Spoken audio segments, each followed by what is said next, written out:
There we go. All right. And 3, 2, 1. What's up, Gabe? How you doing, man? Man, I'm good. Just, in here in my office, just working the usual. Excited to be speaking with you. How are you doing?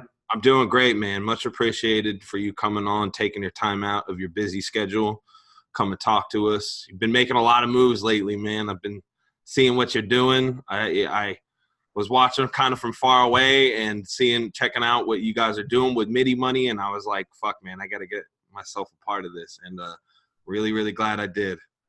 Man, it's been awesome to, first I already knew, I was aware of you and what you had done. And so when I saw that you had joined our community, I was flattered, honestly. And then to see how you've taken kind of the whole funnel concept and just really ran with it and been so successful and made it your own is super dope. So, man, props to you. Yeah, man. And, I'm was waiting to tell you this till we talked on the podcast, but I think what you're doing is really great beyond just even monetary value.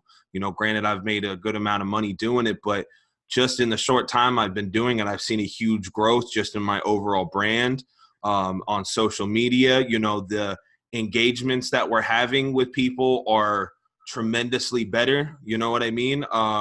You had a lot of kind of like, the weird, like, online producer, online rapper tropes that we're all familiar with.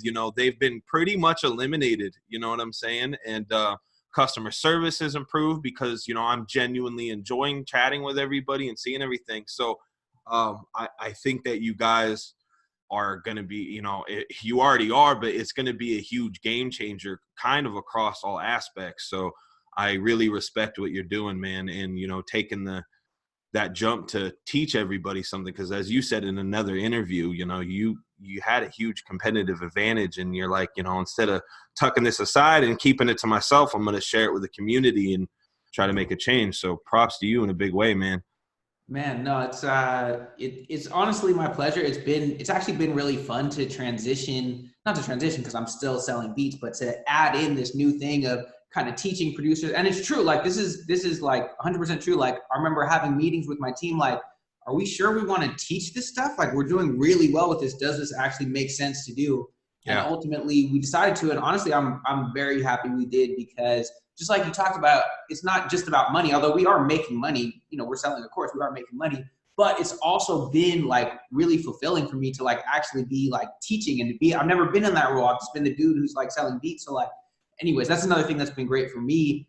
And I'm glad also that you said that about like, even separate from money, the other benefits of, using this whole funnel concept, because I think people get so caught up on like, oh, it means like a funnel means this happens on this page and you give something for free, and then this happens on this page. And it's like, yes, that is a certain type of funnel, and that's like a specific, template that's working really well. But really the concept, the philosophy behind the funnel is just that you're creating an experience, a journey for your customer that's enjoyable for them, brings value to them, and it's on purpose. Like you're really crafting that experience. And that's really what a funnel is about. And that can look like a lot of different things, but that's really the philosophy behind it. It's really just sort of a basic marketing principle. Honestly, if you can control, and I hate using the word control because it sounds negative, but like, create, if you can craft that experience for your customer or for your client, then they're going to be happier.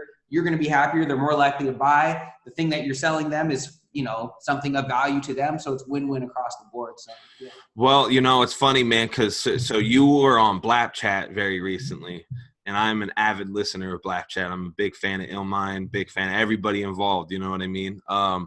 And the thing that really stuck out to me about that whole interview was, Illmind has been very vocal about how he feels about the whole beat leasing game in general. He has not really been a fan of it, but he was really praising you on what you're doing with Clickfunnels. And that's really how you're onto something. When you can get somebody like Illmind, who is a Grammy winning, he produced, Love Yours by J. Cole, one of the most iconic hip hop songs. And if you can get him to kind of change his opinion and kind of do a 180 like that, you're really onto something special. And that's why I said, like, beyond any kind of money, like, I think what you're doing is huge for just the culture of hip hop and the culture of being a producer. And, I even see this kind of applying to rappers and kind of changing how rappers move in the future. You know what I mean? So it's really cool. How did you, and I know you've answered this question 100 times before, our listeners, how did you come up with the whole ClickFunnels thing? How did you make that step to transition into that?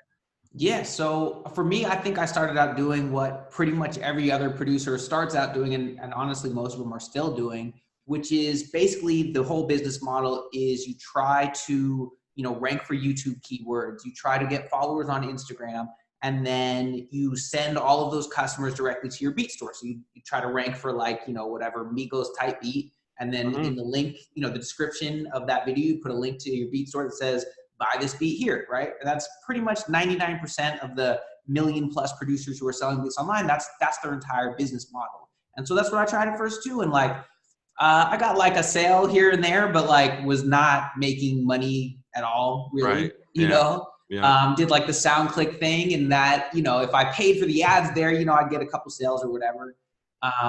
And then it was really because I started, okay, there's got to be something going on here. So I was kind of following every producer I could, got on everybody's newsletter, if you're a producer and you have a newsletter, I'm probably on it. I try to study what everybody's doing, you know what I mean? And so I was kind of studying, and pretty much everybody was doing the same thing. And then I came across, Domini, and I saw that he was kind of doing something a little different. I didn't really understand it at the time, but I remember I clicked on a link for something that he was promoting on Facebook, and I saw that the URL was anodomini.clickfunnels.com. I was like, this is interesting. Okay, let me check this out. And so from there, I just researched, okay, what's ClickFunnels? What is this? And that changed my life, literally changed my life. Where it was I found out about ClickFunnels, and ClickFunnels, for anybody who doesn't know, it's a software company. Basically, they create software that most funnels these days are built on. And the CEO, the guy who created that company, is named Russell Brunson.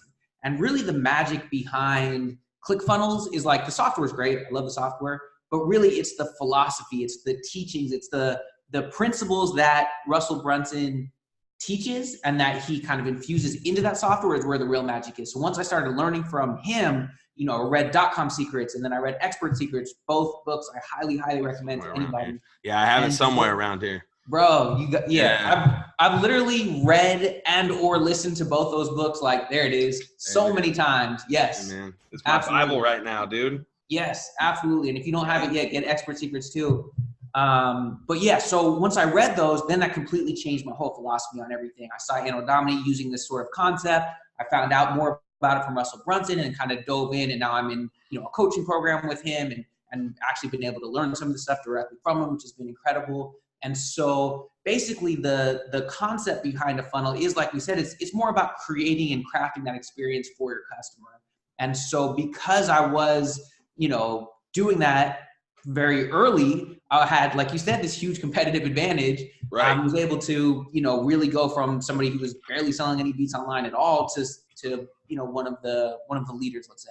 Mm-hmm. And then from there, it's really just a few months ago. It seems like it's been so long now. It's really just a few months ago that I teamed up with Anno Domini, and we decided, hey, let's create some kind of course and some kind of group and some kind of community where we can show people this stuff, because I think producers are ready for it. And it was something that we were both ready to do. And it was a tough decision, honestly, for multiple reasons, partly because I wasn't sure if I wanted to shift my focus, or to split my focus between selling beats and teaching. And also, what we talked about before, do I want to even share this stuff? And I'm really glad that I did make that decision, because it's been super fulfilling to see, people like you who've been successful, but then are able to add this in, and adds a whole nother level. And people who have literally never sold a beat in their life, and now they're trying this stuff, and they're having some success. They're getting sales right away, where I've seen so many producers who literally have tried for weeks, months, sometimes years, and maybe get a sale or two, and that's it. And, it's been incredible to see, okay, dope. Producers are coming into this, and some of them are getting results, within a day, and some of them, within a week or a month or whatever. But that's been super rewarding now, where it's even more so than me, I get my own sales, and it's cool. Not that, hey, I'm super grateful for every dollar I get. Don't get it twisted. Sure. But there's another level of fulfillment that I get when I see those posts in our Facebook group. That's oh, I just made my first sale, or oh, I just made $1,000 or whatever. That is I get more excitement from that than just a little oh, I made my own $1,000 or whatever. Yeah, no, for sure. And you know, that is one of the coolest things about it to me, honestly, is, you know, you got, like you said, you got people that have already been successful now implementing this.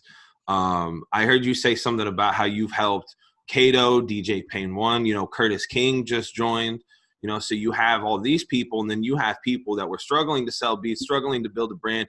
Now all of a sudden, in the same Facebook group with these people, sitting at the same table with these people, kind of all having the same conversation.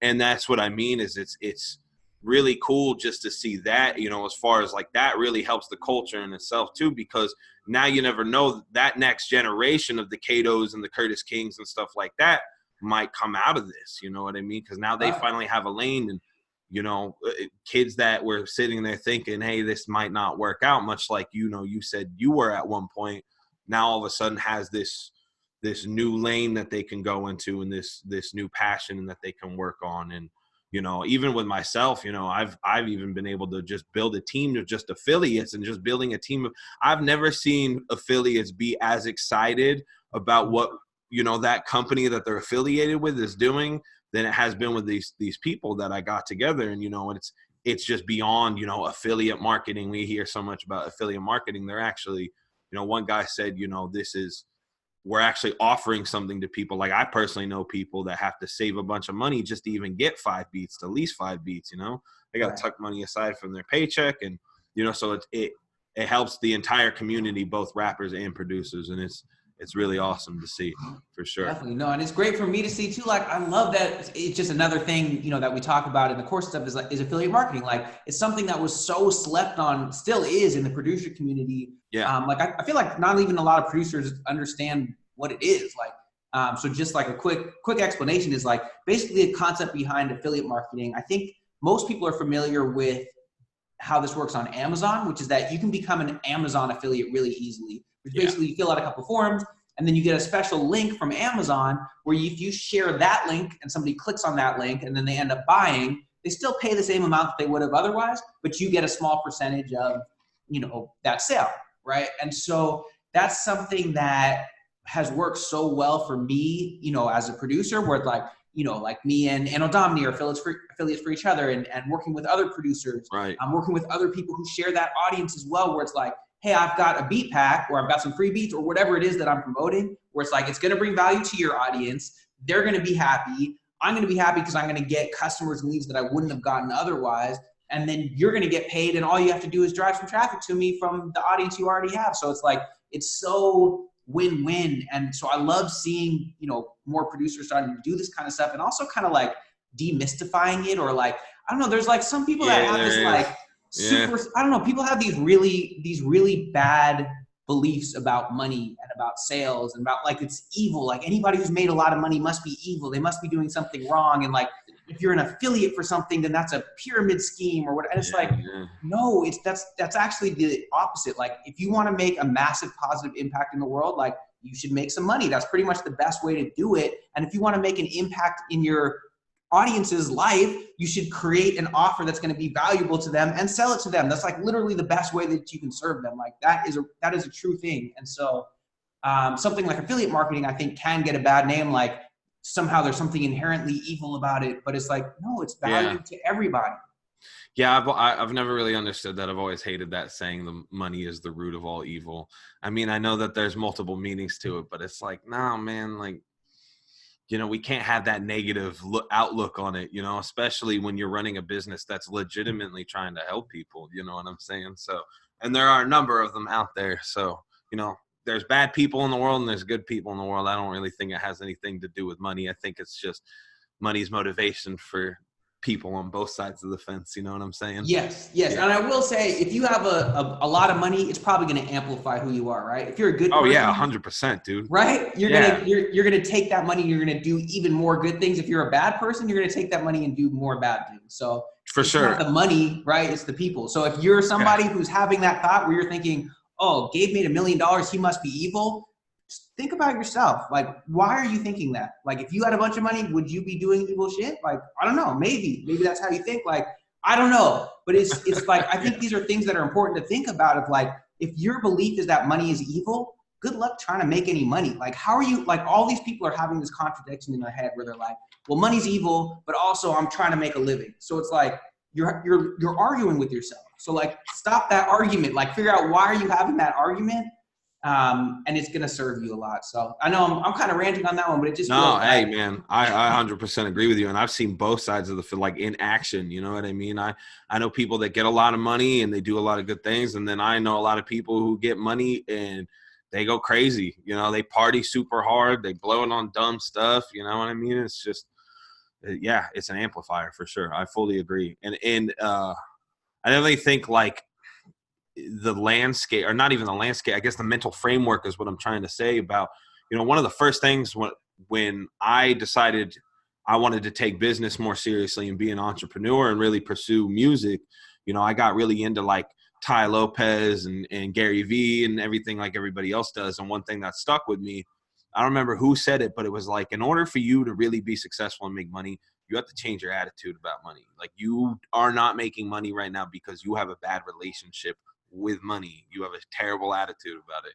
you know. And I even find that to be true now, you know, like as you know, as an entrepreneur, we all go through waves, you know, money goes up and then it goes down. And sometimes when I'm in the down, you know, I get a little stressed out and I'm like, yo, you got to change your attitude, because you're never going to get back on the up if you're just fucking stressed out about this little thing, you know.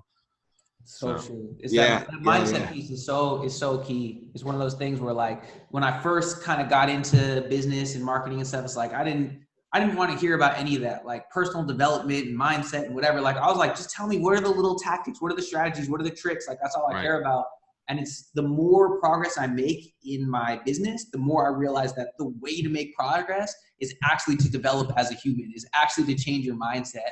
And that it's not even that, it's not even just that you need to, like, it helps if you have a better mindset. It actually becomes a requirement that you need to change who you are if you want to elevate to that next level of your business. And then you're going to get to here and you'll be like, damn, for me to get to here, I actually have to sort of become a different person. And I mean that in a good way. Like, I actually have to develop. Like, I have developed as a person from where I was, you know, a year ago, because I needed to. And so I'm actually, another reason why I'm so grateful for business and sales and money and all the shit that everybody thinks is so evil is because it's actually helped me develop. Like, I'm a better person. I've put myself in situations that are uncomfortable. I've grown. I've become more of a leader. I've, you know, learned to become more comfortable speaking to people. Like, all these things that I've had to do because of my business has helped me evolve as a person. So it's just another reason why I'm so grateful for business and entrepreneurship and marketing. For sure. Yeah. You got comfortable with being uncomfortable. Something I talk about all the time on this podcast, especially. Yeah. It's important, man. You got to step outside of that comfort zone. And actually, that's actually a good lead-in point, because something I wanted to talk about, which I find personally fascinating because I think the dude is absolutely brilliant. You actually ponied up some money to be mentored by Russell Brunson. And I think that's really fascinating. And I would love to know what that's like, because I think he is a genius.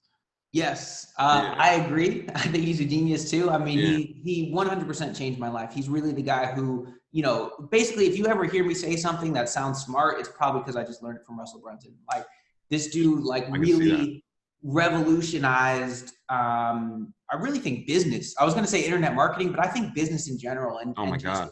You know what I mean? And there's there's so many different lessons that I've learned from him. And honestly, it's most of the stuff that I teach is like because I learned from him. But I guess the short version is just that it's so cool to see somebody who's at that incredible level of success, right? He makes 9 figures, right? They did over $100 million in revenue last year.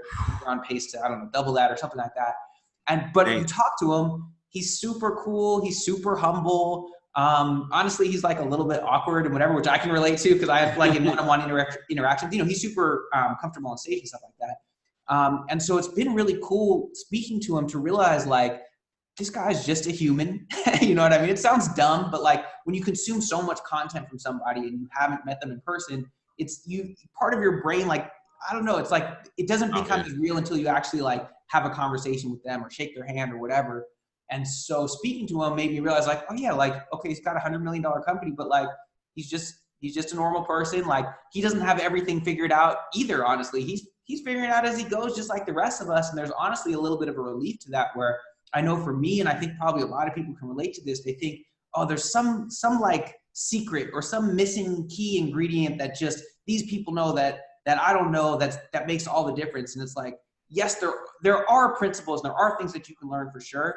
But as long as you're working hard, as long as you are following the path of other people who have already been successful doing what you're trying to do, then you're doing it right. Like that's all there is. Like, don't feel like you're missing out on something. Like, just follow the path, just trust the process, and just enjoy it, because like nobody's got it 100% figured out. Not even Russell Brunson. You know what I mean? Yeah, sure. Absolutely, man. And, obviously mentoring, is so key, and clearly it's paid off for you. You know what I mean? For those of you watching, in video format, he's got a nice little plaque sitting right there, right behind him, a 2 comma club, which means, using Clickfunnels, he's done, that means, a little bit over $1 million in revenue selling beats. You know what I mean? And this is why I wanted to have him on here, because when I say it's revolutionary, man, like it's revolutionary. The leasing game has been around forever, but people weren't making that kind of money. They weren't making that kind of impact. So, for as much as I preach about how important mentorships are, this is one more example of why you should learn from other people. You know what I mean? Take that jump, even if it's digitally, even just consuming content. But as Gabe just said, even at a certain point, you consume so much content, sometimes you got to take that next step and go in person to, an event or something they're doing, or in your case, pay for a mentorship. That's kind of what I did with Ty Lopez. Like I said, I was really into him, and I went to a couple of his seminars and stuff, and it really helped me out in a lot of different ways, and then continuing to learn from people like, Russell Brunson through his book, you through proxy of, what I'm doing with a producer funnel and watching all your content and everything. That stuff is key, man. Absolutely. No, it makes a huge difference. And I mean, it's just anybody who's great at anything, they have a coach. Like, who Tiger Woods has a coach. You know what I mean? Like LeBron James has a coach. Like everybody has a coach. Everybody has a mentor. And especially like everybody who I look up to, they all have coaches and mentors as well. And they have them in different areas of their life. So it's like, that's not a weakness. That's a strength, is getting help from people who've had more success in whatever arena it is that you want help with, right? Like, if you want to learn how to do karate, you should go learn from the dude who knows how to do karate. Like, if you want to learn how to make $1 million selling beats, go talk to that guy. You know what I mean? Yeah. If you want to. Sure. And by the way, I got to mention this because now I'm starting to gain a little steam with this course and teaching and stuff. Yeah. Just want to clarify, we got the 2 Comma Club award well before we ever taught anybody anything. So that is from Selling Beats Online. So I just want to, that started to come up a little bit recently, because now people are like, oh, you just made that teaching or whatever. And really? So now people online are wilding, dude. I mean, people will find, anything they can say. People love to transfer blame from themselves to anybody else for why they're having setbacks or challenges or why things don't work. And so for sure, when you start putting yourself out there, you start becoming a mirror. You know what I mean? Yeah. And people will reflect back however they're feeling, and sometimes they'll project that on you. But anyways, it just came up recently, so I just thought I'd mention No, hey, no worries, man. No problem. Yeah, no, it's $1 million selling beats, man. I mean, I've learned a lot from what you guys are doing. And one thing I personally appreciate was that you've gone as far as showing, your ads to people, which is, I mean, fuck, man, how many people like don't do stuff like that? They'll show you how to run ads, but they won't be like, listen, I'm going to show you the exact ad that I ran to make. I'm sorry, I don't remember what the figure was that you guys did that week for Black Friday, but it was something. Oh, we did over $200,000 in a week. $200,000 in a week. And you go as far as like, listen, man, part of this program, like, I'm going to show you guys the ad. I'm going to show you the ad set. I'm going to show you the copy. I'm going to show you the videos that we use. And I think I've watched just that specific set of videos probably like 50 times. Wow. You know what I mean? Yeah, just kind of watching while I'm testing my own ads, just on what I'm doing, just on the core package. You know what I mean? That's awesome. And that's kind of why I went as far as posting that post I did. I'm like, yo, if somebody else can get some value from this dude, because, I might be doing pretty good, but I've been through the ringer at the same time, like testing different ads, going through the MailChimp account getting shut down and, all that ridiculous stuff. Yeah, I don't know what the deal is with them, but, we turn and burn and we move to the next one, you know, keep moving. Yeah, And, that's another thing that's been so dope about seeing that community in that Facebook group is like there's the people who are just starting out, and then also seeing people like you who have been successful, who are successful, who are now you're mentoring, you're teaching, you're giving back to that group as well, like showing, hey, here's what's working, here's what's not. Let me give you some inspirational words on top of that. For sure, man. So, and by the way, I really appreciate that because it just adds so much value to the community. And I know the rest of the community appreciates you and sees you as a leader in the group as well. So I appreciate that a lot. It's no problem, man. You know, I'm getting so much value out of just the program and being in the group, and even other members posting certain things. And, you know, I get a lot of value just even out of the conversations that arise from that. So I figure it's just the least I can do. You know what I mean? Just share like, hey, this is what we tried. You know, these are the tools we're using. You know, that I think the company Magix or something, I posted like a tool I recommended people try just because it helps me out. But yeah, no, it's my pleasure, man. It's been, the whole journey has been super enjoyable. You know, it's been fun to kind of build it. You were right, man. Like when you get into the funnels thing, it becomes like a video game, dude. You get addicted to it. You know, I sit there and look at it, and I love just kind of tweaking different things and finding like those best little trigger points. And it's a lot of fun, man. It's it's cool. You can geek out on it. You know, it's hard. You know, into so many aspects of it. There's the software, the psychology of it. Like there's so much to it that, you know, it's just like making music. You can learn forever. You can learn about music theory. You can learn about plugins. You can learn about the latest, whatever, you know? So I end up geeking out about funnels and marketing, you know, just as much as I did about making beats, you know what I mean? And it can be fun in the same way to me. And that's something that I want to make sure that people understand is like, don't look at the marketing and the business and all this stuff is like, this sucks. I just want to make beats. Because if you look at it that way, like you're not going to be successful at it. So like learn to enjoy it. And that was a big thing that Russell Brunson did for me was he helped me learn to enjoy it. So anyways, that's just a message I want to make sure that people get is like, this stuff can be fun and you should probably figure out how to make it fun because that's really the way to be successful. Yeah, for sure. You got to love what you're doing, man. To quote Steve Jobs, you know, the only thing that got him, he said the only thing that got him through it is because he genuinely loved what he was doing, you know, through all the trials and tribulations. And, you know, just like anything else, you know, Clickfunnels is a lot of work. Being a producer, hell, you already know that's a lot of your work. You're running a whole damn company with employees and everything, you know, so it's a lot of work. But if you love it, you know, like they say, you'll never work a day in your life. But, you know, I actually saw a tune that happened. I was going through Instagram, was kind of just scrolling through my feed, and then I saw you pop up on live.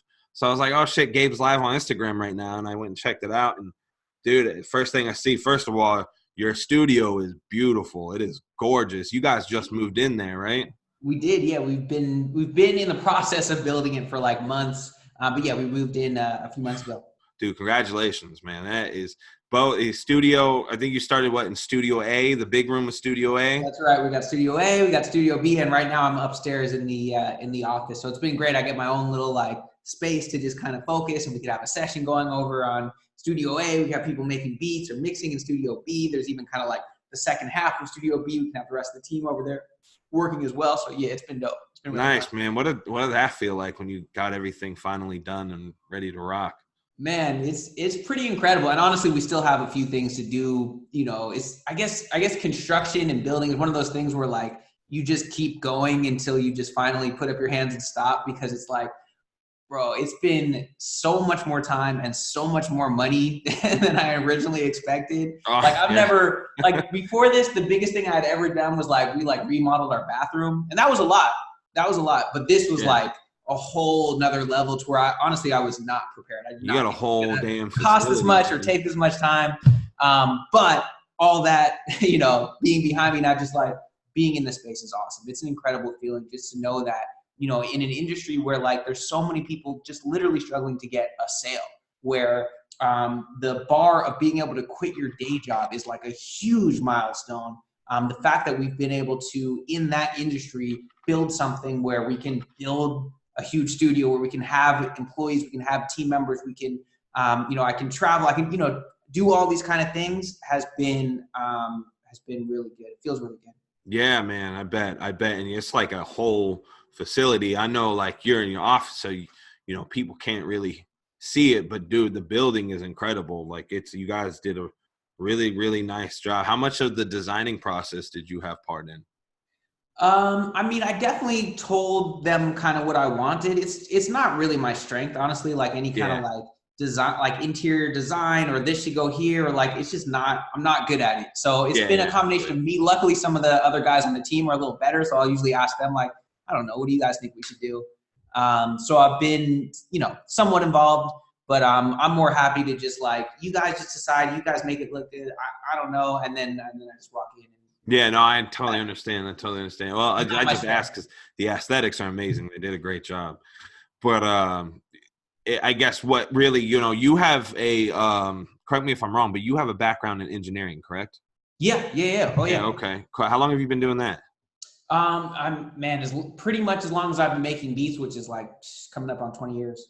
Damn. See, that stuff, that's where I can really geek out because I'm an engineer myself as well as a producer. And I would just to work in a studio like that and sit down at a desk like that must be incredible, man. And but not to spend too much time on that because I did have a point to that. As I noticed as you were talking, when you were done kind of showing around the studio, or maybe it was before you showed around the studio, but you are actually doing a contest for rappers, and you're actually hosting it through Clickfunnels, which I think is that in itself is groundbreaking. That's totally new. And I actually wanted to ask you a little bit about that and what that's all about. Is it still going on? It is. It is. Okay, It's cool. going from now till December 13th, I think is the Okay, cool. And then what's that? You said you guys like the grand prizes. You guys are flying people in, doing a project with them. Is that about right? Yeah, so this was a new idea. We've done contests in the past for different things, but this is the first time we're doing this, which is, yeah, exactly what you said. We're actually going to fly somebody in.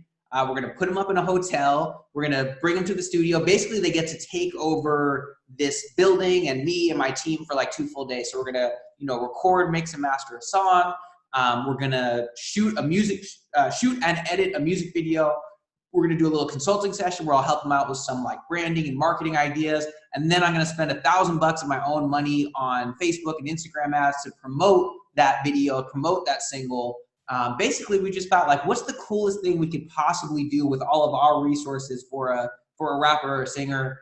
And that was pretty much what we came up with. So we'll see what happens. Honestly, I don't know. Maybe I'll end up losing a bunch of money because I got to fly somebody out and put them up and do all this kind of stuff. But I think hopefully it'll be good. And sometimes you just got to try stuff. I think I'm now in a position where I get to share the things that I learn, right? So like, I haven't tried this yet, so I'm not telling anybody to do it yet, but I'm going to put my money out there. I'm going to test it out. I'm going to see how it works. And if it works, then I'll show you guys and say like, check it out. This worked really well. You should do this too. And if it doesn't, then you can save the, thousands of dollars and time or whatever that it took me. But that's part of the fun of this whole game is like, once you get things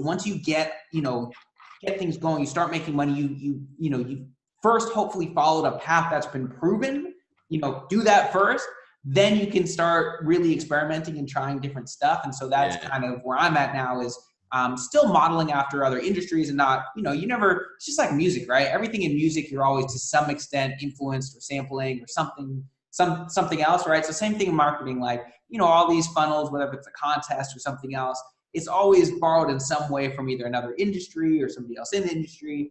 But it becomes fun. It's just, something you can put together like, okay, what if on page 1, we showed them this, and then on page 2, we have this happen, and I have a video that does this. So to me, that's just fun to do, and that's what this new contest went on. That's really dope, though. I respect that a lot. I respect how you're kind of just like willing to go in the jungle with a fire torch and a machete cutting down weeds to get through it. Have you kind of always had like a natural passion for like teaching people and innovating, or was that like something that gradually came along and you're like, fuck it, I'm just gonna just kind of be an open book about this stuff? No, I don't.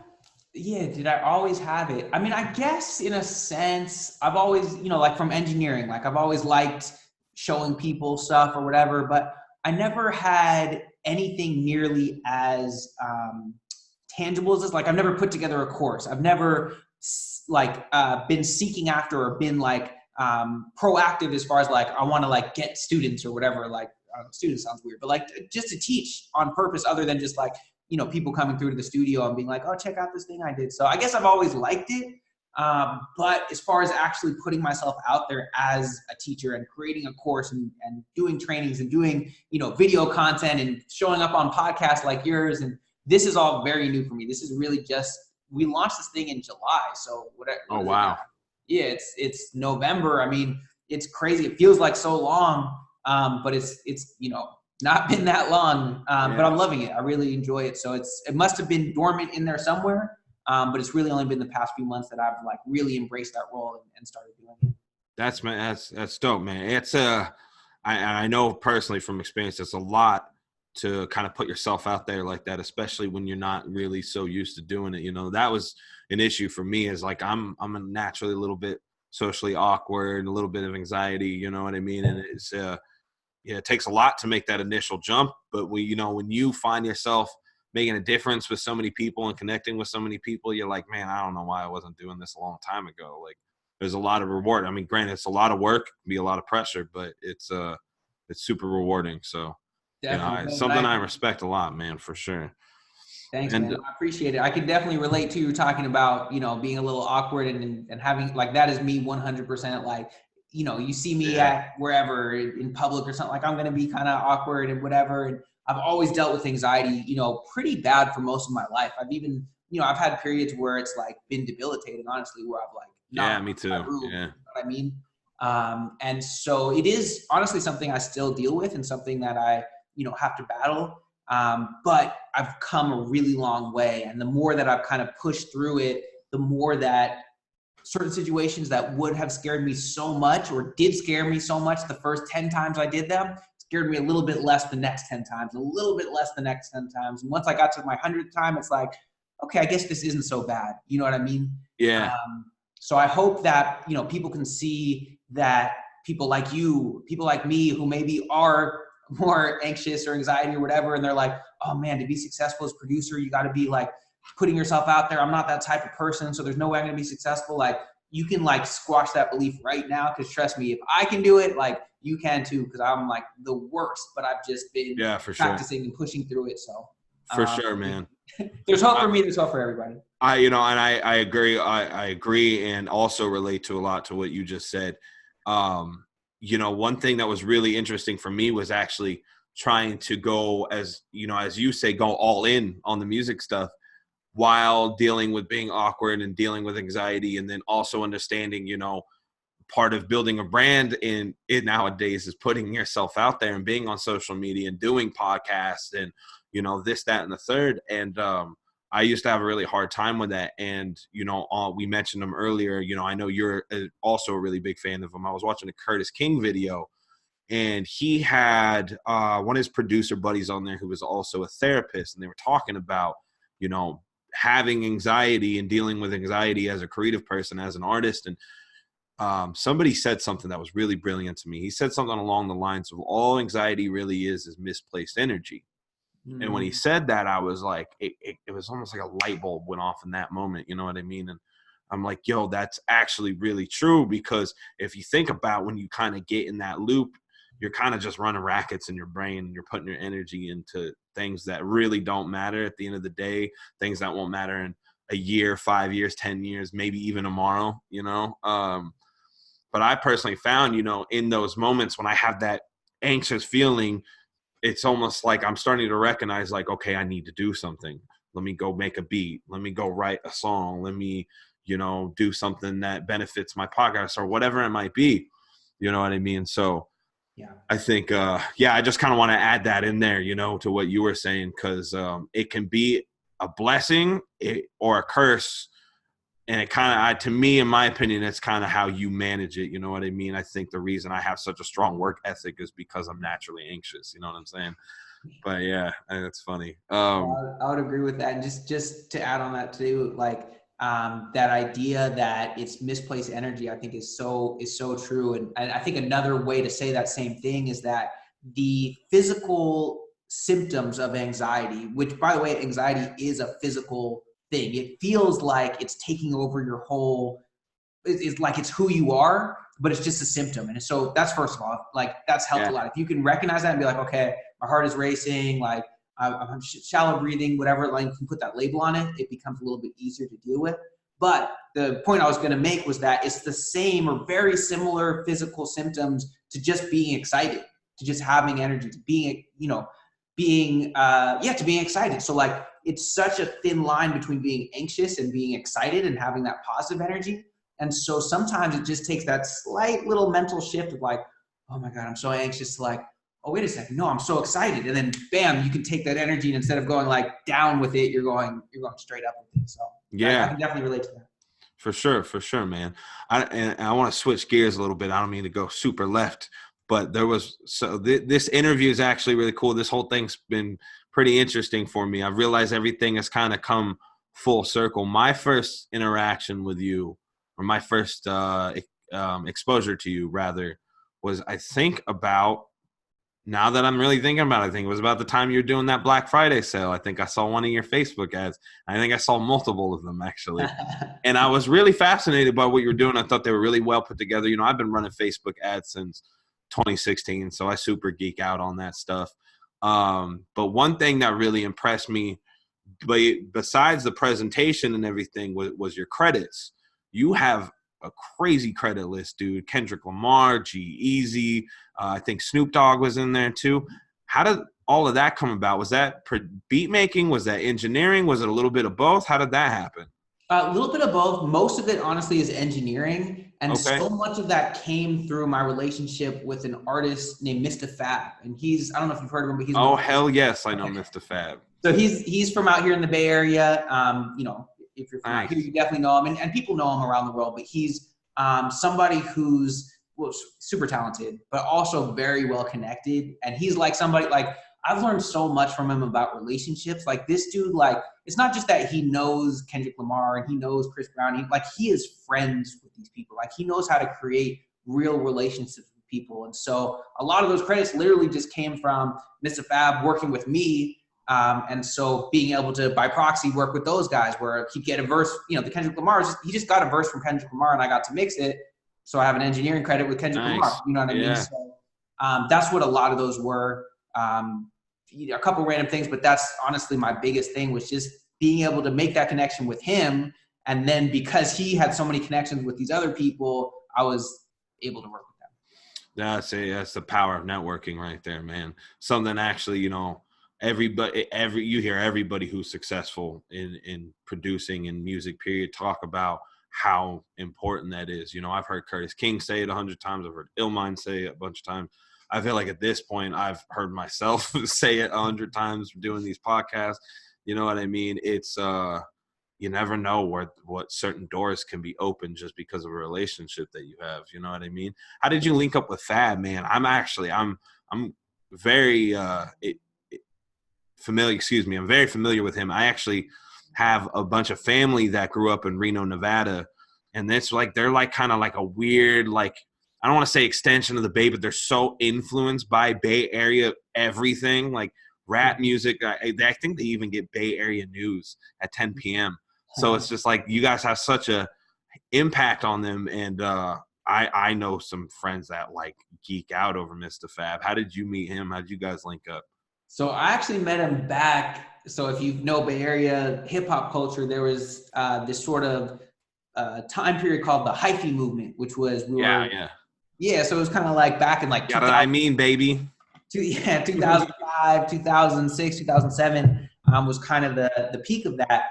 And so, and really the people who were at the forefront of that were like Mr. Fab, Mac Dre, E40, Keek the Sneak, all these kind of guys. And so at that time, my whole focus was on doing sort of the quote unquote industry thing, or getting placements, working with artists, working my way up the sort of local food chain. And so it was really through that. I mean, the first like relatively big, quote unquote placement I got was working with Messy Marv, who's another, artist who's popular out here in the Bay Area.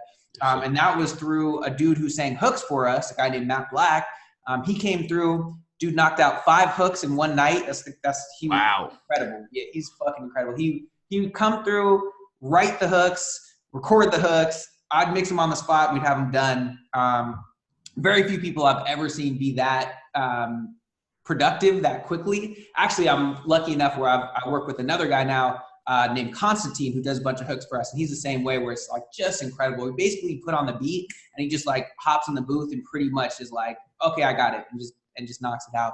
But anyways, that first time that we did that, he knocked out those 5 hooks. He played them for Messy Marv. Mess said he wanted all 5 of them. And I remember I got that text from Matt, and he was like, Mess said he wants all 5 of those beats. And I remember thinking like, I made it. I'm famous. Like, to me, that's how Messy Marv was like one of my favorite artists growing up. Like, I don't even know if most people know who that is, but in the Bay Area in 2000, whatever that was, 5, for me, that was like amazing. And actually one of those songs in that first batch was a song called I'm From the Bay, which ended up getting a ton of like, did really well. Like I've been walking down the street and, heard that playing in cars that drove by, and like, it's, very popular, or at least was at that time. And so from there, that just helped. Where from there we met up with Yuckmouth and Keep the Sneak, and then eventually Mr. Fab. So that's amazing, we kind of were able to grow our way in that local hip hop scene, and that's how I met Fab, and then through Fab met all these other guys. That's amazing, man. That's got to be, especially as a kid from the Bay, that's got to be an amazing feeling. I'm very familiar with that whole hyphy movement. It was so influential.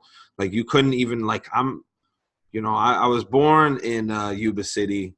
And now I'm living in Southern California. And even I spent a lot of my life on the East Coast, but even like just being from California, born in California, like, dude, you couldn't ignore the hyphy movement. It was crazy. It was everywhere. So that's a dope story. And that was really when I was, pretty much just starting. So it was exciting. It felt like, man, the Bay's getting some, getting noticed. Like they're playing Bay Area, rap on the radio, which they didn't used to. Before the hyphy movement, they weren't playing Bay Area rap on Bay Area radio. Like they didn't used to do that. And so I remember that it was right around that time. It was just super exciting time. It was just fun. And, we had a few songs that got on regular rotation on, the radio up here and even a little bit outside. And it was fun. It was a fun time. Nice, man. Well, I don't want to keep too much more of your time. I know you're a busy guy with a busy schedule, but I want to give people a chance to kind of learn from you a little bit more outside of this podcast, man. If they want to get involved in the Clickfunnels producer funnel thing, how can they go about doing that?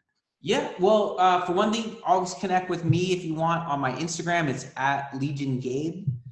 So that's one good spot. We have this training that we do as well, where it's a free training, free webinar. Me and Anno Domini do it, and we kind of teach a lot of the stuff that we've been talking about today, but go more in depth into that whole concept of building a funnel and doing all that kind of stuff. And you can watch that first part of that free training and get a lot out of it. But then about an hour and a half into that, we will pitch you on joining our community and the course and the stuff that we've been talking about. So yeah, if that's something you're interested in, you can go check that out.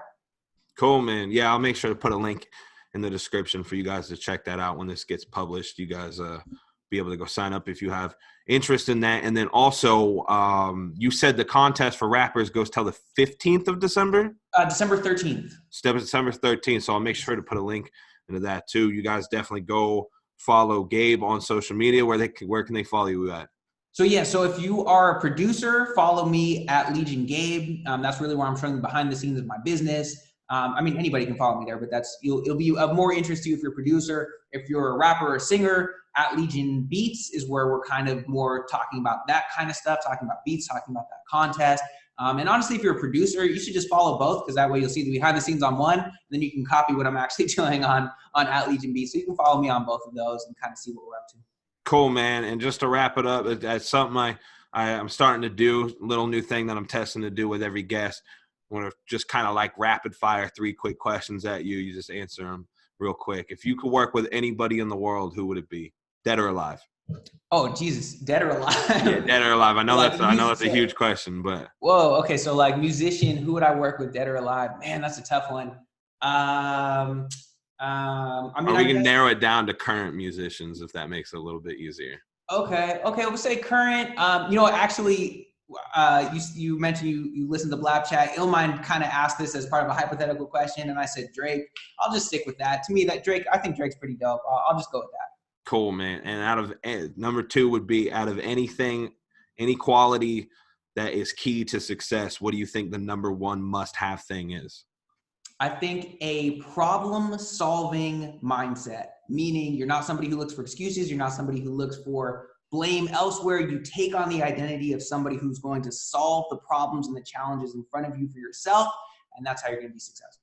Perfect. And finally, since you are a producer, if you only had to work on 3 pieces of gear for the rest of your career, what would they be?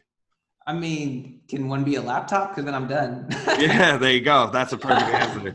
I feel like that's how every producer should answer that question. Perfect, brother. Hey, Gabe, well, I appreciate you so much, bro, for your time and everything else you're doing, you know, beyond this interview. I look forward to working with you more, learning from you more, and definitely really, really interested to see where this producer funnel goes in the future. I really believe it's going to be a game changer, and yeah, hopefully it hits the mainstream, bro. I'd love to see you get that level of success with it because it's much deserved.